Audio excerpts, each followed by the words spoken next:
I just get your quick reaction sa recent pronouncement ni former spokesman Harry Roque na kahit gaano ka kagaling na salesman, kung hindi maganda ang produkto, mahihirapan kang ibenta. Good luck daw po sa inyo ni Secretary Jay Ruiz.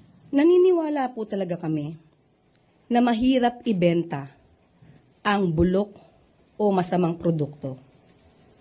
Mahirap po talagang ibenta kapag ang ibinebenta mo, kailangan mo pang linisin ang mga sinasabi. Mahirap ibenta ang mga tao na ang lagi nababanggit ay joke lamang yan. Hindi po kami salesman dito. Kami po ay messenger. Ang salesman po kasi kailangan na maganda ang bokadura mo. Kailangan na ibenta kahit na minsan ay hindi totoo yung mga sinasabi mo para lang mabenta ang isang tao o isang produkto. Okay, sa amin po, messenger kami, hindi po kami nagbebenta ng Pangulo o ng gobyerno.